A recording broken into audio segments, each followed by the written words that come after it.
Chancellor. We're in the temporal zone and the legends are on the bridge. Hello and welcome to DC FanDome. My name is Chancellor Agard and I'm with Entertainment Weekly, and this is DC's Legends of Tomorrow panel.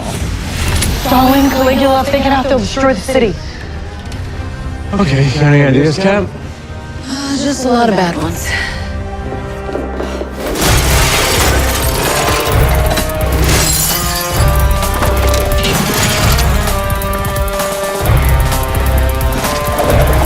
Let's go save the world. First off, we have Caity Lotz, who plays Wave Rider Co-Captain and the White Canary, Sarah Lance. Nick Zano, who plays Super Historian, Nate Haywood. Tala Ashe, who plays futuristic social media influencer and air totem wielder Zari Tarazi. Jess Macallan, who plays Wave Rider Co-Captain and serial killer podcast host Matt Ryan, who plays self-proclaimed nasty piece of work John Constantine. Gideon herself, Amy Louise Pemberton. Shayan Sobhian, who plays the bud-lugging air totem wielder Farad Tarazi. Also Olivia Swann, who plays Astrologue. Also joining us, we have the producers, executive producer Phil Klemmer, executive producer Keto, Shimizu, and executive producer Grainne Godfree. How are you guys doing? Good job, Chance. That was a lot. Yeah, it's a mouthful. Panel, guys. We actually have a blooper reel clip that I will toss to you now. Now can we kill them? Questionable. Sorry, I'm just gonna... Oh, that's your own hair. I gotta pull it. Alright, one sec, just... Yeah. It's good. Let's go. Is this thing on?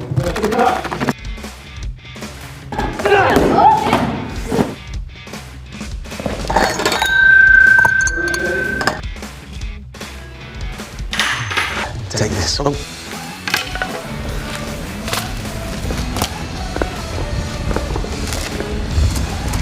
Now we go.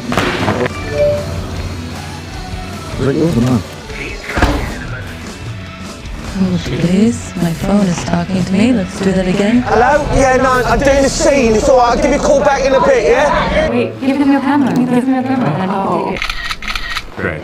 Now we can do the scene. That was wrong. That's okay. The scene is so hard.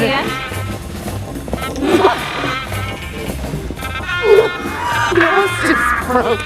My nose. It's like here. Wait, focus. There it is. Yup. Wait. You're on your own. Figure it out. You did not nail that one. Here I am. I'm getting married. It's great. They're gonna do it.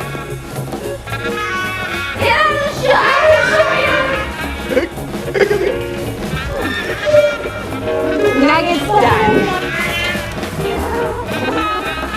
You need to run. Save yourself. Going to hell generated a lot of anxiety.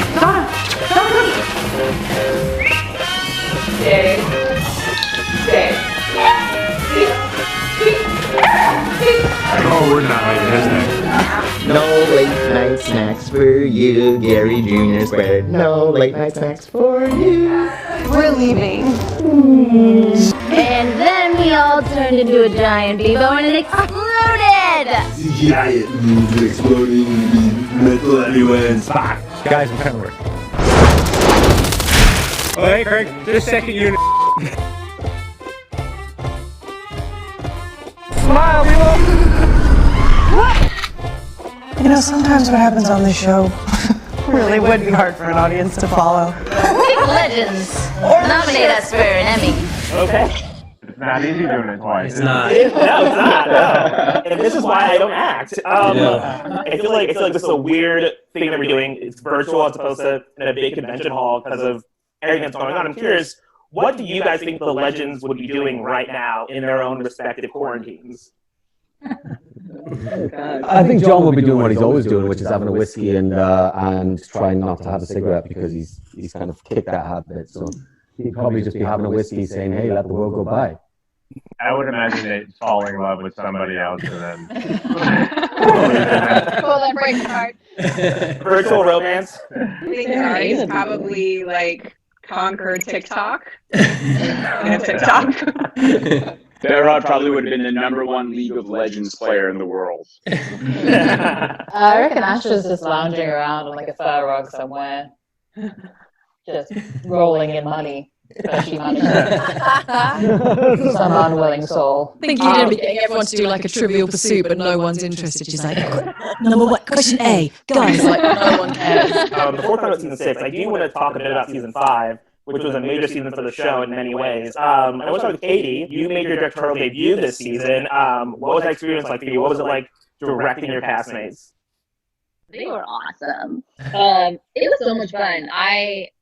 I mean, on so many levels, I learned so much, and it was such a good experience to be able to kind of bond with the crew on that side and get a look under the covers. And the cast was amazing. We had so much fun. I think, after so many years of building rapport with each other, that it made it easier, of course, to kind of. And hopefully, I mean, everybody was really nice. Nobody was a jerk or anything, except for maybe Matt. Yeah, Matt. And with that, I mean, also, I feel like this season 5 for Sarah and Ava was really about them sort of learning how to co-captain the Wave Rider. I'm curious, though, if this were any other show, if they weren't constantly sort of fighting monsters or aberrations, what do you think, like, what is sort of Sarah and Ava's, like, 5-year plan? Like, where do you see them heading towards? Ava's probably got a very specific 5-year plan. I'm not sure about Sarah. She's kind of just, trying to domesticate her. Yeah, Sarah takes a day at a time, I think. She's never been one to have the luxury of planning too far into the future. So I think, for her, it's like she's in the moment always. In season 5, we had 2 newcomers, Shayan and Olivia. What was it like for you guys to sort of step onto a show that's 5 seasons in? What surprised you the most about being on Legends in your first year? How much fun everyone was having. I kind of walked on and was like, right, I have to be so on it. I have to know everything, and everyone's going to be. Obviously, everyone's professional. This isn't me saying that no one is, but it's just it was so easygoing, and I think I expected to be proper military, and I got very stressed about that, but it was the opposite. Everyone was so chilled and so welcoming and so lovely. I was definitely nervous going into it, but pretty quickly I was like, oh, okay, this is it's pretty relaxed and everyone's super chill. So I mean, Shayan, you had the added challenge of having to come in and pretend like you'd already been there for the 3 seasons. How did you sort of make that work for yourself? I just did it, I tried to chat as much as I could with everyone while, there's a lot of downtime on set and just get to know everybody here and there, and then, bring in what you can when we're doing the scene and just keeping it relaxed. Well, Nick, actually, I wasn't asking you, for you and Shayan, I mean, did you guys, because Nate and Barada are supposed to be best buds in the season, I mean, did you guys do anything to build that relationship? You guys talk, I guess, what do you guys sort of talk about their friendship? Shy and I got on quick. And I knew what he was coming into, the same way I knew Maddie and Olivia what they were coming into, and that's just something that's pre-established, and that's intimidating because I was a new guy a lot on a lot of shows. So I know what it's like to walk in to not knowing everybody. Get out of your head and just be here with us. I know you're nervous because there's 7 people in the room.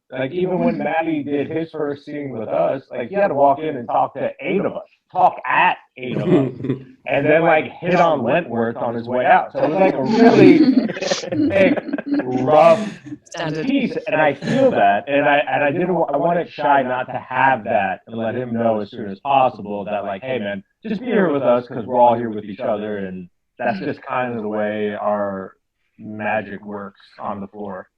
He did great at that. It was exactly, I remember we had a conversation day 1, and he's like, by day 4, you'll be feeling good. And he was exactly right. Day 4, I was like, I feel like I've been here the whole time. This is great.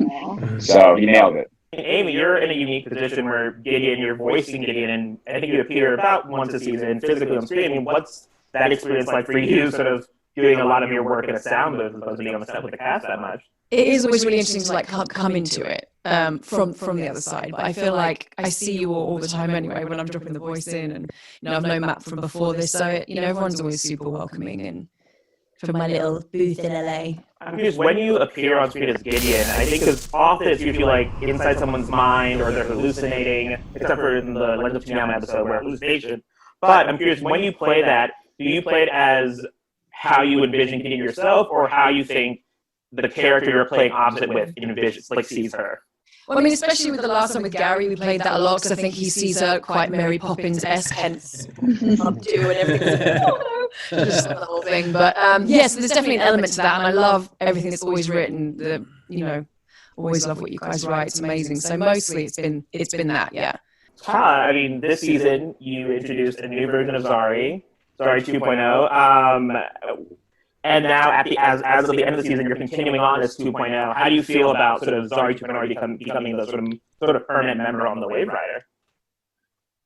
I honestly, I do have mixed feelings about it because I really do love both Zari 1.0 and 2.0. So yeah, I was surprised how sort of genuinely sad I was shooting that last episode, and I had these like very split personality moments where I would be like mad at my other self shooting scenes. I would like just be like really angry at 2.0 or vice versa. So yeah, I mean, it's sort of a mixed bag. I'm excited about developing 2.0 further. But yeah, it was sad. It was sad to say goodbye to 1.0. You're on the Wave Rider with Barry. I mean, what are I guess for both you and Shai, I mean, what are you most looking forward to sort of exploring about their sibling dynamic that you didn't get a chance to do in season 5? Yeah, I mean, even though, like, we established this brother-sister relationship, we didn't actually get so much time to get in there before he died and came back to life. So yeah, I mean, I'm sort of interested in, now that like the walls are a little bit down between the two of them, what that, I still think, I mean, I sort of hope it's going to be still a little bit antagonistic brother-sister, and I imagine the writers are going in that direction. Yeah, like some childhood stuff I think would be really interesting, like exploring like what it was like growing up together. Bera constantly being in the shadow of his older sister who just was amazing at everything. And even though mom and dad reading our room notes. Yeah. I just know I can feel it. Yeah. There was a little sister because we are the Laurel on. Early on in the season, there's a little bit, but not nearly as in depth as. This says like last season, when in lots of the episodes when Tala was playing 1.0 and 2.0, literally be like, okay, everybody, you can take a little break now, take 5, and she'd be like going to the thing, changing into the other one, coming back, and like literally like driving the whole day. There's a moment in the room where we were discussing, like, should we just keep them both forever? Do you remember? And then we were really having these discussions, and we're like, we're going to kill the crew, we're going to kill Tala. And there was a moment where love it though, guys. I do love it. I know. I'm ready, but yes, I don't want the crew or any of you to hate me. So yeah. We'll find a compromise. For the writers, can you sort of shed a bit more light on what you guys have in store for these two siblings in season 6? We have a great episode, I think it's number 2 actually, where we really get into exactly what it was like for you, Behra, to grow up in the shadow of your sister and, having to establish sort of your own thing. And then, you're put into a time period and an undercover identity where you kind of get to do that thing. And she's the outsider. She's the one who's flummoxed and doesn't know what's going on. And you kind of have to teach her a thing or two. And it's a really fun, opportunity for us to tell a story that is just about the sibling dynamic without the, the fraughtness of, life or death or, which one are you? Or, I'm trying to bring someone back to life. So this is a season where we're incredibly excited about diving more into the sibling dynamic. Before we go to season 6, I have a few more questions. I mean, Matt, the season ended with Constantine getting his soul back. Just for you, how are you sort of feeling about? I've lockdown has been the biggest blessing. I've come home, I've gathered my soul as Constantine. He's happy, I'm happy. That's it. Going on that journey with the astrologue story is such a huge part of the whole Constantine canon in the comic books and in the original show, and then what we've done with it on Legends and what the guys have written, and to kind of get to a place where that is wrapped up is really, really satisfying, and John is happy, which kind of gives me fear.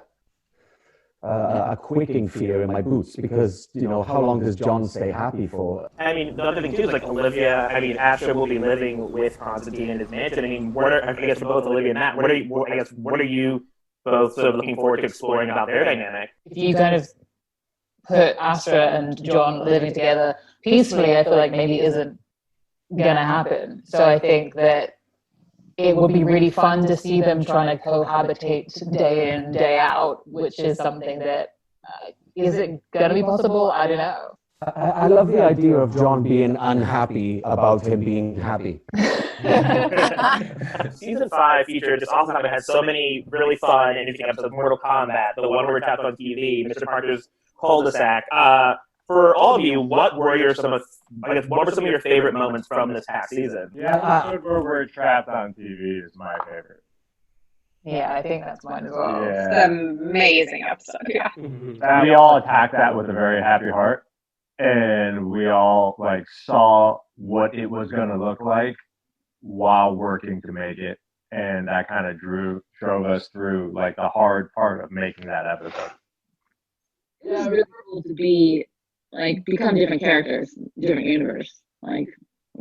For doing Star Trek, our little version of Star Trek was something we had so much fun doing that. And seeing Jess, with the ears, and Caity doing, William Shatner. I mean, I think there were moments with Nick when we were sitting in the trailer and we were like, this is the most bonkers, ambitious episode that has ever been done on the show. It was great to kind of to pull it off and really good fun. It should be noted William Shatner tweeted Caity after that episode aired. Really? Did he? Yeah, he did. No way. It's some harsh criticism of my impersonation.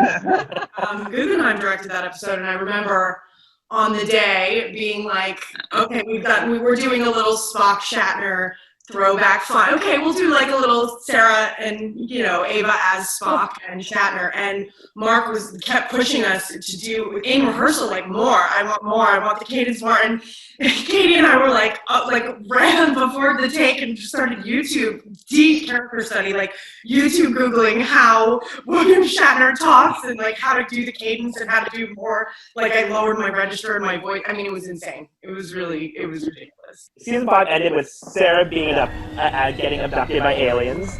The writers, what's in store for Sarah in season 6? Well, I don't know if we want to spoil too much, but I'll say with Sarah away, it's the kids kind of go crazy. I feel like Sarah's kind of one of the grounding influences on the show. The other might be Dari 1.0, but because she's in a totem, everyone's going a little bonkers in her absence. So we really looked at this season in terms of what would it do to people to have Sarah missing. Yeah, and I think, Ava obviously would be a worthy replacement, but she obviously takes Sarah's absence the hardest, and she starts to, get a little bit frayed around the edges as well. So it leaves a bit of a power vacuum, which, unlikely people have to step up to fill. Don't worry, we're not losing Sarah from this story. We will be tracking her adventure. Even as she's separated from the team. This show is such an ensemble show. I mean, what has it been like for you guys to sort of write these episodes when you have one of the lead characters completely separate from the rest of the cast? How's it been like writing those stories and breaking those stories and finding that balance? I mean, it's useful when we can just focus on a single character or a pair of characters. I mean, the trouble we get into is when we want to try to tell too many stories at once. And so every season we kind of resolve to pare it down and to try to simplify things. Believe it or not, simplicity is really kind of like a luxury on a show like ours that is so crazy and complicated. It's nice to slow down once in a while and to realize okay, yes, we'll get to that story eventually, but right now let's just try to focus on something that's a little more manageable in scale. We're also, as a room, really proud of how much joy this show can bring, and especially right now, it feels like everyone needs to see this show. So it's fun to feel like we have a real purpose right now. I feel like the writers on this show are very close. What has it been like having to break a season via Zoom and not being in the physical room together? We all really miss each other, but especially in the early months of the pandemic when there was so much uncertainty and so many questions. It actually was a really great sort of grounding daily activity to have to check in with each other and to see each other's faces. This is going to be a season that will hopefully bring a lot of joy and hope to the people who watch it. Mm-hmm. And the season, I know we're also getting a new legend this season. What can you guys tease about this new character that's coming on the Wave Rider? She is a young Latinx woman from Texas who was kidnapped by aliens and is kind of got a thirst for vengeance. And so she's going to come up this ship and, she's not going to be the lovable losers that we normally have. She's going to be someone who is pretty tough and gives it to the other legends, and they're going to all have to react to her. And I think it's going to throw them off their feet a little bit. If everyone joins the ship and is our best friends immediately, I mean, where's the story there? Like, you gotta earn that. You gotta earn your spot in the family, There's a reason that so many characters have taken these kind of drastic turns. I mean, Jess came in as the straight woman at the Time Bureau, and then we realized, like, oh my God, we've got like Lucille Ball, like she could do comedy. So like, why are we making her do the serious stuff? And this season's about aliens, and aliens are well-tried territory, both in the Arrowverse, also on TV. I mean, how are you guys trying to put your own spin on that? What does this season look like? I guess how do aliens sort of change the game for the show? I guess and challenge the team in a different way. Yeah, I mean, every season we had to go bigger and zanier, which is also interesting this season with trying to be safe and film during possible quarantines. But I feel like if any show can do it, the Legends can do it. Yeah, we're trying to really lean into some genres, like alien genres, which is, that's not, Supergirl does their own version of aliens, and we're really trying to make it feel and look different. We're really, putting our own stamp on it.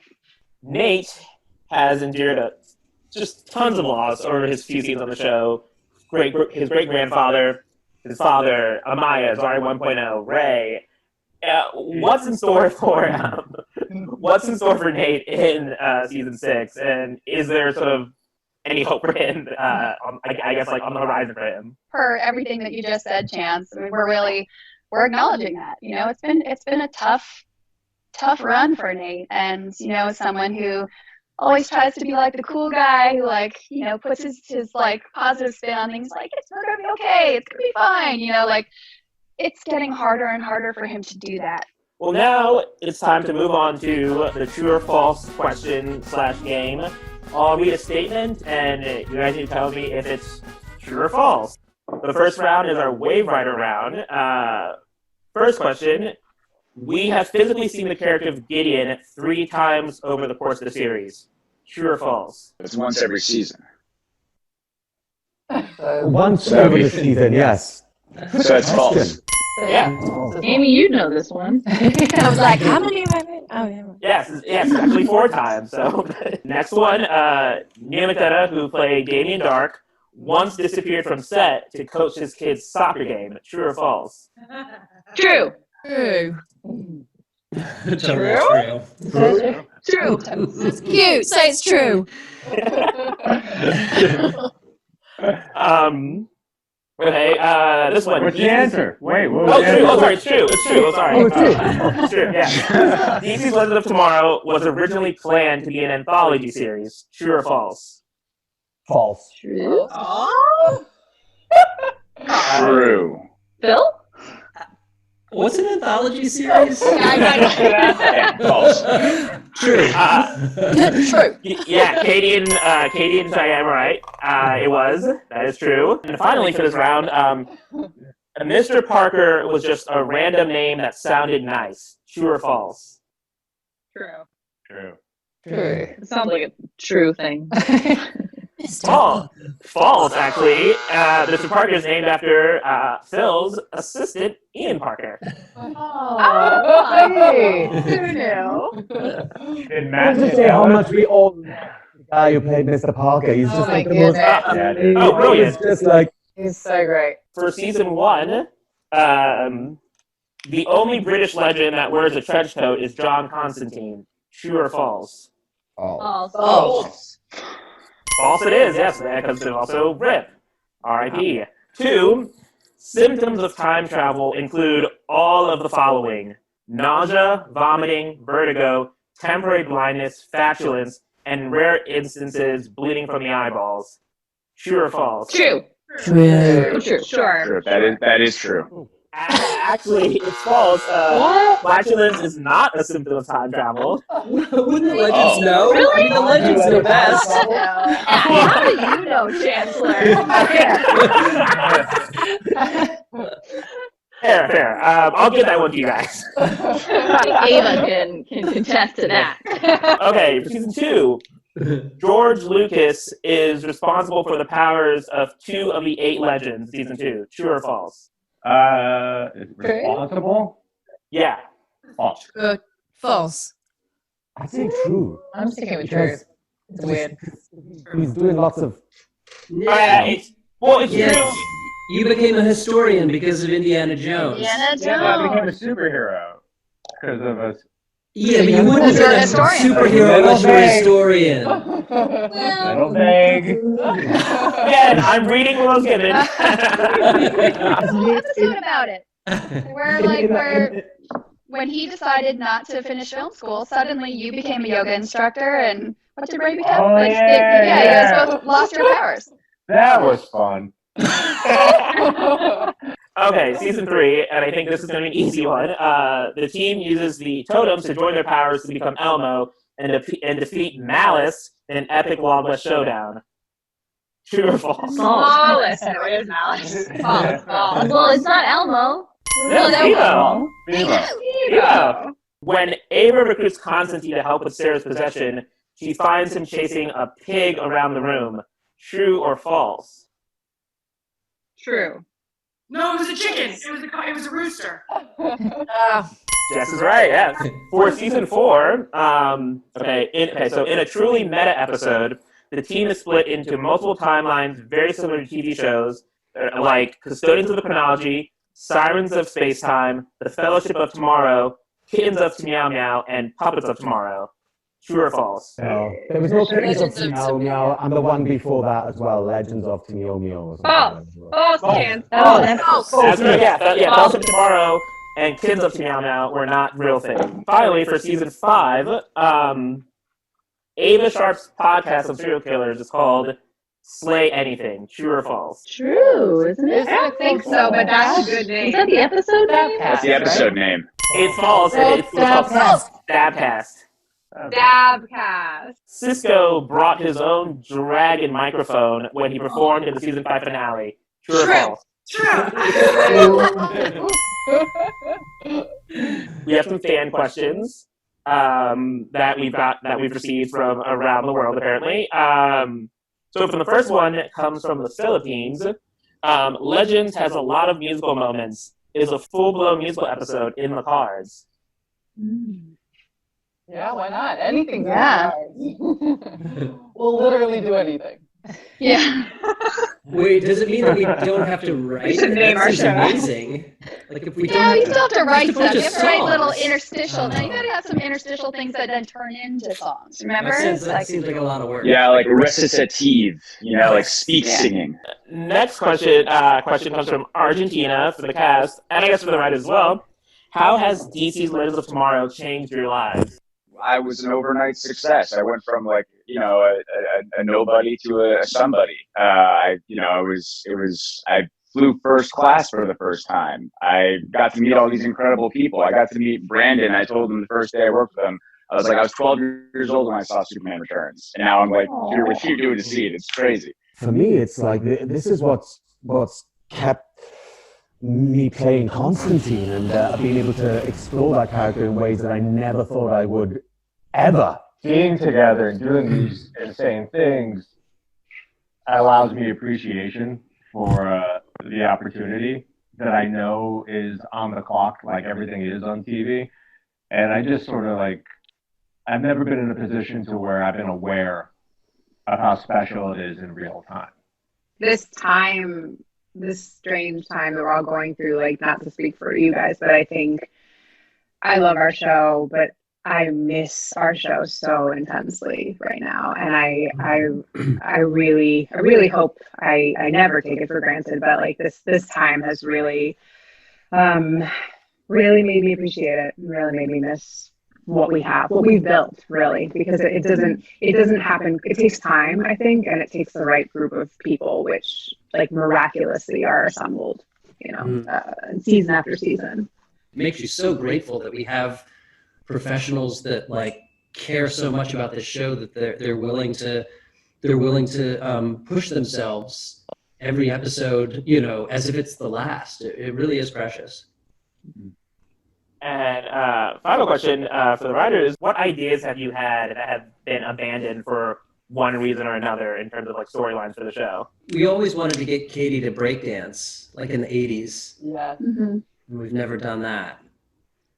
We're always just trying to crack each other up, and sometimes we get a little too outlandish. So sometimes we have to be reined back. I think that's all the time we have. Thank you all for joining us for this. It's been really fun. For everyone watching, please remember that DC's Legends of Tomorrow, the complete 6th season, is available now in digital and drops on DVD and Blu-ray on September 22nd. And Legends of Tomorrow will be back for season 6 in mid-season 2021. Thank you. Thank you guys.